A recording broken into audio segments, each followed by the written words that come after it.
À la une ce soir. Je suis arrivé au moment où j'ai besoin de passer à autre chose, de retrouver ma famille et de retrouver une vie un peu plus normale. Autour du ministre de la Culture de larguer la CAQ. Il y a un renouveau qui s'opère, c'est normal. On arrive au terme d'un engagement, d'un cycle politique. C'est engageant d'être investi en politique. La Russie menace l'Ukraine de représailles après une attaque contre Moscou. We have the tools and they are strong enough to put Russia on path where diplomacy becomes the only choice. Et deuxième match de l'équipe canadienne en Coupe du Monde contre le Qatar. Il est 17h, voici votre nouveau info.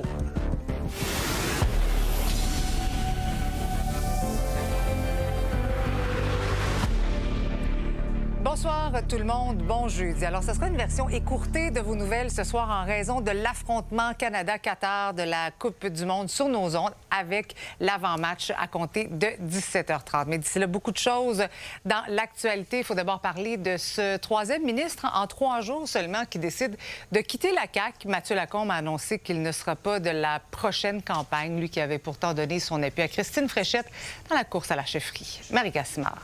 Servir les gens de mon pays, comme le chante Vigneault, aura de loin été le plus grand honneur de ma vie. C'est sur ces paroles de Gilles Vigneault que le ministre de la Culture et des Communications a annoncé sa démission aujourd'hui. Je suis arrivé au moment où j'ai besoin de passer à autre chose, de retrouver ma famille et de retrouver une vie un peu plus normale. Je vous annonce donc que je ne solliciterai pas de nouveaux mandats en octobre prochain. Mathieu Lacombe était âgé d'à peine 30 ans lorsqu'il a été élu la première fois dans la circonscription de Papineau. Et de ministre responsable de la région de l'Outaouais, avec honnêteté et justice. On lui a confié aussitôt le ministère de la Famille du Québec, une fonction qu'il occupera jusqu'en 2022. Et c'est à partir de cette année-là qu'il va devenir le ministre de la Culture et des Communications. Il était là longtemps.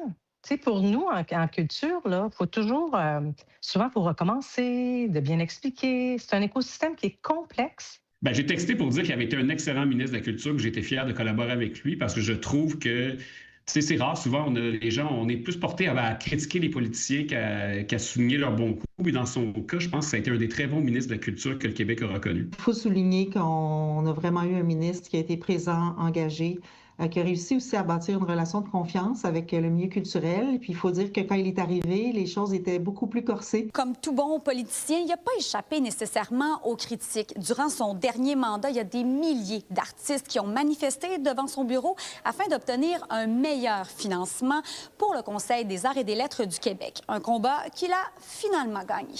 Et il a livré. Il a assuré, la demande était de 200 millions. Le résultat a été 200 millions pour le Conseil des arts et des lettres du Québec. Je vous dirais qu'il y a peut-être un petit dossier, et je me doute que même le ministre Lacombe doit être déçu que ça ne se soit pas réglé en faveur plus clairement pour la culture. C'est tout ce qui concerne les sorties scolaires. La nouvelle réforme qui est en train d'être faite en éducation vient fragiliser quand même des acquis puis l'accès à la culture. Un des derniers, mais aussi un des plus importants chantiers qui lui reste à défricher est celui sur l'avenir de l'audiovisuel au Québec. C'est vraiment à cause de Mathieu Lacombe que j'ai dit oui, parce que j'ai senti qu'on avait un ministre qui serait un porteur de ballon, qui avait des convictions, qui ne faisait pas ce groupe de travail-là juste pour s'acheter du temps ou pour donner l'impression qu'il réfléchissait à un sujet. C'était vraiment quelque chose qui l'habitait.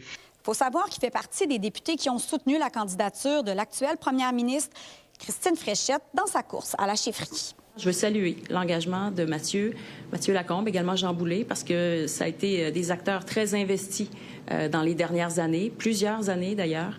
Et je veux saluer ça parce que c'est un investissement plein et entier. Lors du dernier remaniement ministériel, la première ministre a fait de la place à plusieurs jeunes. On est quand même 6 de 40 ans et moins au sein du Conseil des ministres. Avant, Mathieu était longtemps l'un des plus jeunes.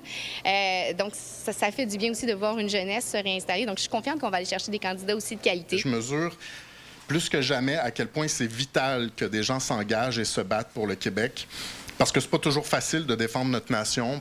À Montréal, Marc Castimard pour Nouveau Info.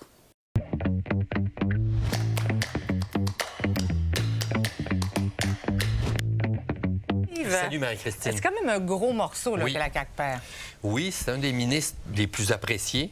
Il n'y a pas eu vraiment de faux pas. Et en 8 ans, c'est quand même... C'est toujours un parcours à obstacles. Et il a été beaucoup, quand même, sous l'œil des médias. Et donc, c'est un des jeunes ministres. Et donc, c'est quelqu'un qui était prometteur. Mais pourquoi autant de départs, selon toi, en si peu de temps, là, M. Boulay hier? Bon, d'abord, première réponse, les sondages. On a beau dire que ça va être une lutte à 3, il reste que c'est un gouvernement impopulaire et donc Christine Fréchette, elle a toute une côte à remonter. Donc, ils sont 3e en ce moment dans les sondages et on ne sait pas ce que ça va donner. Deuxièmement, pourquoi autant de départs? Bien, ça dépend des cas. Jean Boulet est beaucoup plus âgé que lui. C'est pas les mêmes raisons. C'est pas les mêmes raisons. Et donc, on s'attend à ce que des gens, en fin de parcours... Passe le flambeau. Exactement. Donc, ça fait plus mal. Et donc, ça fait un trou pour elle à combler. Bien, là, le trou, il commence à être assez grand parce qu'elle dit qu'elle recrute en ce moment Mme Fréchette, mais là, on n'a que des départs et peu d'annonces. Oui, alors là, pour la même raison, c'est difficile de recruter. Parce que, d'abord, c'est difficile, la vie politique. C'est difficile de sortir quelqu'un d'un milieu et de le convaincre de faire de la politique. As-tu déjà été approché, toi, par un parti politique? Même pas, Marie-Christine. Peut-être que je l'ai été, puis je m'en suis pas rendu compte. Et qu'en parlant avec moi, les gens ont dit ce gars-là, pas d'affaire avec nous. Mais je me demande toujours comment ça se fait, le recrutement. Ça se fait souvent de façon indirecte. Donc, quelqu'un qui est influent dans un parti, c'est pas... Peut-être que ça peut être le chef, mais il va être quelqu'un proche du chef et qui va approcher quelqu'un, une cible, il cible des gens qui pourraient être intéressants, va manger avec, jase, écoute, as-tu déjà pensé à faire de la politique? Tu sais, c'est intéressant ce que tu fais, tu as un beau parcours, tu as un beau profil, mais en politique, on peut vraiment changer les choses. On peut, et des fois, on prend quelqu'un d'influent, comme par exemple Christian Dubé, qui quitte la vie politique. C'est Lucien Bouchard qui est allé le voir, au nom de François Legault. Puis il lui a fait ce discours-là. Et donc, après ça, s'il y a une ouverture, bien là, il y a une deuxième étape. Là. Et là, mon chef aimerait ça danser avec toi. Maintenant, je t'amène à la salle de danse. Et là, à ce moment-là, le chef va essayer de signer cette personne-là. Mais c'est difficile. Ben oui, puis là, tu sais, je présume qu'on veut que chaque parti politique va aller chercher quelqu'un en santé, un ancien policier, là, on l'a vu au Parti libéral du Québec. Il faut couvrir tous les angles, toutes les régions, hommes et femmes. Et là, avoir quelqu'un qui a une crédibilité en matière économique, quelqu'un en sécurité publique, etc. Donc, c'est un casse-tête. Et quand, en plus, tu es 3e dans les sondages, ça attire moins. Mais moi, je te confirme que je te recrute pour l'an prochain encore comme chroniqueur. Je dis oui. Oui, j'espère. Bon été, Marie-Christine. Merci. Bon été. Maintenant, c'est l'heure des vacances aussi pour les députés fédéraux. C'était la dernière journée aux communes. Pour faire le point, je retrouve notre correspondant à Ottawa, Christopher Nardi. Bonsoir. Bonsoir, j'espère aussi être recruté, hein? Oui, mais c'est sûr que tu restes dans notre équipe, mon cher Christopher. Dis-moi, qu'est-ce qu'on doit retenir de cette dernière session parlementaire? C'était vraiment une énergie de fin d'année scolaire aujourd'hui, hein? La dernière période des questions et tout de suite après, tous les députés des deux côtés de l'allée se sont embrassés, donné des câlins. C'est comme s'ils n'avaient pas passé les 4 derniers mois à s'insulter et s'invectiver parce que, dans le coulisses ici au Parlement, c'est souvent comme ça. Ils sont amis dans la vraie vie, mais en chambre, on est à couteau tiré. Bref, c'est la fin. C'était une session assez mouvementée. On a vu le passage d'un gouvernement Carney minoritaire à majoritaire. Ça a effectivement beaucoup changé le ton dans la Chambre des communes et aussi l'efficacité, la vitesse des travaux. Oui, puis il faut aussi dire que les libéraux se sont félicités d'avoir livré la marchandise, mais ils ont quand même coupé les débats sur 9 projets de loi dans les dernières semaines. Qu'est-ce que ça dit, ça, sur la façon de Mark Carney de diriger le pays? C'est exactement ça qu'on voit. C'est la nouvelle façon. C'est la façon que Mark Carney aurait voulu gouverner, je pense, depuis le début. Aujourd'hui, par exemple, il y a une série de projets de loi qui ont été adoptés essentiellement via une motion qui mettait fin au débat, qui disait, on sait que ça va passer en dissidence, donc les partis d'opposition s'y opposent, mais on a la majorité. Alors, ne niaisons pas avec des votes. On passe tout de suite et il y a plusieurs votes qui ont passé, dont notamment le projet de loi C-30 qui est pour mettre en place la mise à jour économique du printemps, mais qui inclut cette fameuse clause qui permet au ministre d'approuver l'utilisation de pesticides dans des cas d'intérêt national. On le sait, on en parle beaucoup au Québec. C'est notamment un enjeu qui n'a pas beaucoup, en fait, traversé le gouffre linguistique. On en parle très peu au Canada anglais, mais D'un autre côté, le projet de loi C-22, la loi sur ce qu'on appelle l'accès légal, c'est un nom très plate pour un projet de loi super important. Ce sont essentiellement les pouvoirs qu'on donne à la police pour fouiller dans vos données, dans vos téléphones, dans vos médias sociaux, lorsqu'on doute, on soupçonne quelqu'un d'un crime et qu'on reçoit un mandat d'arrêt. Alors, c'était un projet de loi très controversé qui avançait à pas de tortue au Parlement. Les libéraux ont dit assez. On fait siéger le comité qui étudiait le projet de loi de 10h30 hier soir à 1h20 ce matin. Je sais, j'y étais. Je suis assez fatigué. Mais on a passé tous les amendements. On s'est assuré que le projet de loi sorte de la Chambre des communes d'ici la fin de la journée aujourd'hui. Ça s'en va au Sénat. Alors, c'est comme ça que le gouvernement majoritaire de Mark Carney veut gouverner. On discute avec les oppositions, mais on passe, lorsqu'on stanne du filibuster, on passe à d'autres choses. La reprise des travaux parlementaires, c'est prévu le 21 septembre. Je te laisse aller te reposer. Bon été à toi, Christopher. Merci, Marie-Christine. À bientôt.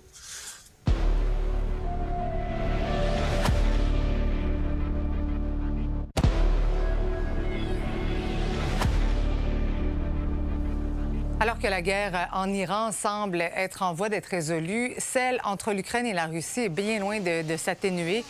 Qui va lancer sa plus importante attaque de drones contre Moscou depuis au moins 2 ans. Sabrina, ça crée des incendies autour de la capitale russe. Oui, on parle d'au moins 17 personnes qui ont été blessées, incluant donc 2 enfants. Donc, les bombardements ont eu lieu donc dans la région de Moscou et également dans la ville de Moscou. Vous allez le voir sur les images qui sont relativement donc impressionnantes parce qu'il y a plus de 200 drones qui ont été lancés par l'Ukraine sur Moscou et ses environs. Il y a plusieurs projectiles qui ont touché, comme on vient de voir, une importante raffinerie russe. On pouvait donc voir de grands panaches de fumée noire qui s'échappaient toujours cet après-midi de cette fameuse raffinerie. Donc, les drones et les débris ont causé des dommages. On parle dans une dizaine d'endroits, que ce soit à Moscou, mais également aux alentours, notamment dans des immeubles d'habitation.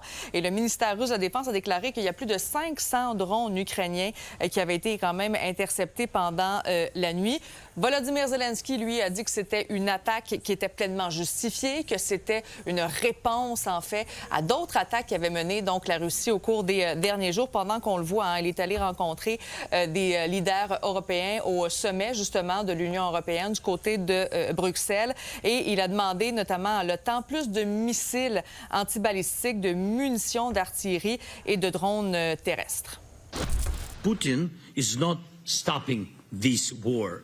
He insists on continuing it, so the pressure must grow. Every project supporting Ukrainian drones and our weapons production in Ukraine, and together, of course, with you, with partners, and every sanctions measure against Russia for this war, all of it must grow. Et accord entre l'Iran et les États-Unis, Sabrina, le guide suprême a même dit qu'il va y avoir des négociations en personne. Oui, c'est quand même sa première réaction depuis la signature, il faut le dire, en surprise hier soir, de cet accord entre les États-Unis et l'Iran. Donc, on voit ici Donald Trump qui a signé ça, donc au château de Versailles hier. Bon souper, là. Son bon souper, j'avais dit le menu, effectivement, hier. Donc, visiblement, c'était assez bon et ça l'a motivé peut-être à signer cet accord-là. Mais donc, voilà. Donc, il a signé ça hier, accord quand même qui était surprise parce que, bon, c'est demain, finalement, que ça devait être signé, mais finalement, demain, ça va être enfin une célébration du côté de la Suisse. Et sinon, aujourd'hui, on a questionné, justement, le vice-président américain à savoir, est-ce qu'il y aura toujours présence américaine au Moyen-Orient? On l'écoute. Drawdown contemplated, again, this is the final deal. This is assuming that the Iranians comply, that they give us verification, that they take real, substantial conduct towards this peace agreement. What we're saying is that we will withdraw troops to the pre-conflict level, meaning we're not going to keep a couple of extra aircraft carrier groups over there. The Iranians don't want that. Frankly, we don't want that either. Bon, et voilà, comme je le mentionnais, c'est demain qu'aura lieu donc les célébrations de cet accord-là qui a déjà été signé, mais on verra donc à quoi ça va ressembler donc demain, Marie-Christine. Merci, Bonnes Sabrina. vacances. Merci. Un nouveau projet de 100 logements dédiés aux femmes vulnérables va ouvrir ses portes le 1er juillet à Montréal. Certaines unités vont pouvoir accueillir jusqu'à 4 enfants.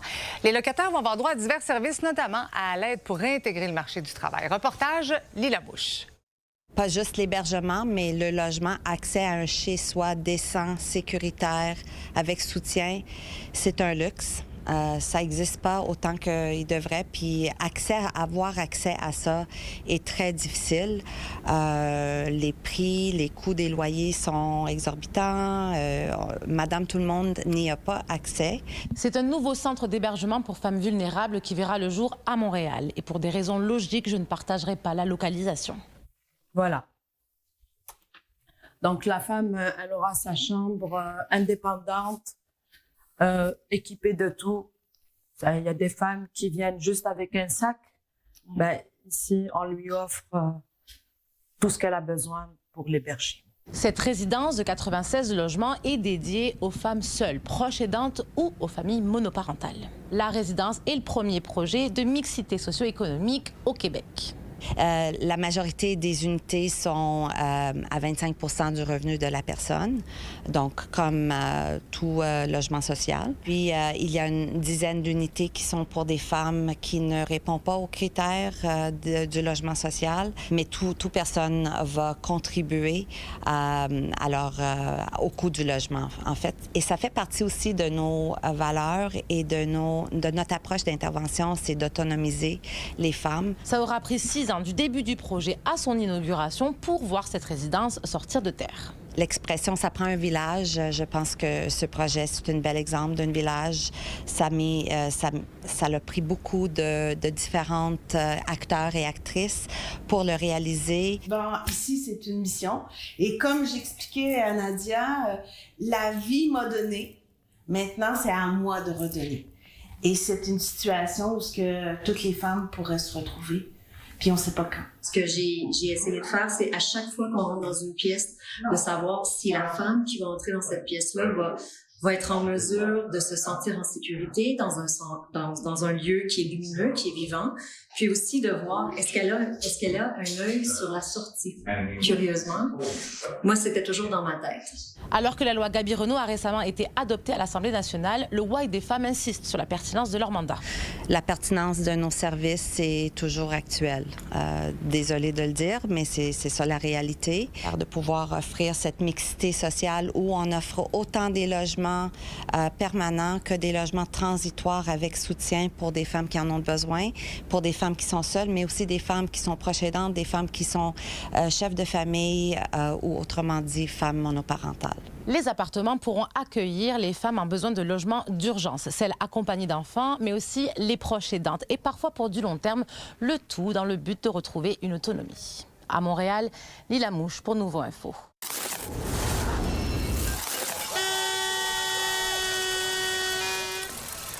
Nouveau coup d'éclat des paramédics à Québec. Ils ont déposé une épave devant le Conseil du Trésor pour symboliser un système au bord du naufrage. Dès mardi, ils vont intensifier leur moyen de pression. Les 3500 syndiqués vont d'abord refuser de faire du temps supplémentaire et d'aller dépanner d'autres régions pour pallier le manque d'effectifs. Leur contrat de travail est échu depuis 3 ans. Québec va verser 12,5 millions de dollars supplémentaires aux organismes qui œuvrent en itinérance. Cependant, certains jugent ce montant est suffisant parce que l'itinérance touche de plus en plus de monde. Depuis 2022, le nombre de personnes en situation d'itinérance visible a augmenté de 20 %. Le seuil des 12 000 a d'ailleurs été franchi plus tôt cette année. Maintenant, au soccer, c'est le deuxième match du Canada en Coupe du monde. L'équipe va tenter d'aller chercher une victoire face au Qatar après le dernier match qui s'est terminé par une égalité avec la Bosnie la semaine dernière. Lily, donc, tu te prépares à assister à un party de visionnement au centre-ville de Montréal. Oui, je me trouve présentement au Time Out Market, au Centre Eaton. Et il y a plusieurs partisans qui sont réunis ici là, avec le match qui commence bientôt là, vers 18h contre le Qatar. Donc, ce deuxième match du Canada. Et ce qu'on attend ce soir, c'est peut-être la présence d'Alfonso Davies, le capitaine qui était blessé et qui serait prêt et disponible, confirmé le coach hier soir.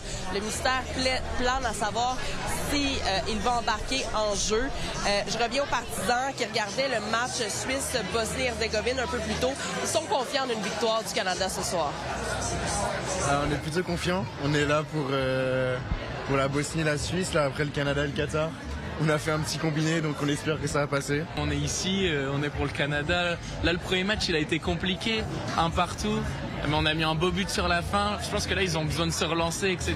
Et puis le Qatar, Je pense que ça devrait le faire et ça doit être un bon match normalement. Ouais. On le voit quand on regarde le hockey, on est moins hypé, mais on trouve ça quand même plaisant à regarder.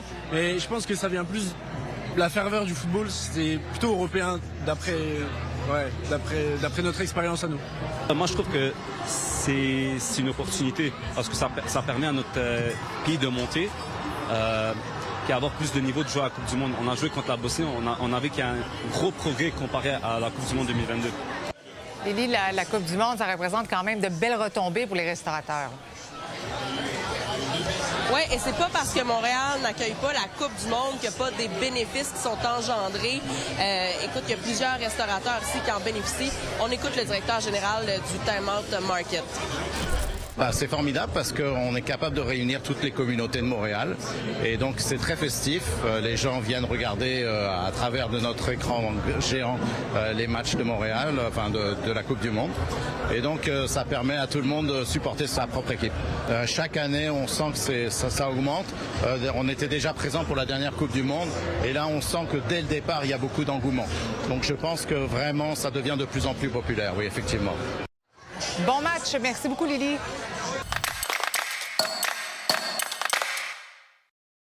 Si vous êtes en train de planifier votre déménagement, il y a certaines étapes qui pourraient vous faire sauver de l'argent pour votre assurance habitation. La première étape importante, c'est d'appeler votre assureur avant la date de votre déménagement. Il faut que l'assurance fasse partie de ces étapes-là pour s'assurer qu'on comprend bien où est-ce qu'on est assuré présentement, qu'est-ce qu'on va assurer dans le futur, mais aussi s'assurer que l'assurance demeure valide là, pendant qu'on passe du logement A au logement B ou du logement A à la maison B. C'est pas toutes les polices d'assurance qui couvrent vos biens pendant le transport vers une autre résidence. Il peut y avoir certaines clauses si les biens doivent être entreposés entre les deux endroits. Avant le déménagement, c'est aussi conseillé de prendre quelques photos de vos objets de valeur avant de fermer vos boîtes. Ça va être plus facile ensuite de faire des réclamations en cas de vol, de perte ou de bris. Puis évidemment, il faut bien choisir le type d'assurance habitation si vous êtes propriétaire d'une maison, d'un condo et même si vous êtes locataire. Une des choses qui est importante toujours mentionner à votre assureur, c'est que vous êtes en colocation avec quelqu'un d'autre. La responsabilité civile va s'attacher à chacun des individus, puis typiquement, les biens vont se rattacher à chacun des individus. Voilà, ça complète cette édition écourtée de votre nouveau Info 17. C'est Marie-Claude Paradis-Desfossés qui sera à 22h ce soir. Elle va recevoir notamment le spécialiste en gestion de crise, Victor Henriquez, pour revenir sur le départ de Mathieu Lacombe. Moi, je vous quitte pour la pause estivale, de retour en ondes le 24 août. Restez là, dans un instant, on vous présente le Canada qui affronte le Qatar à la Coupe du Monde. Excellente soirée à notre antenne.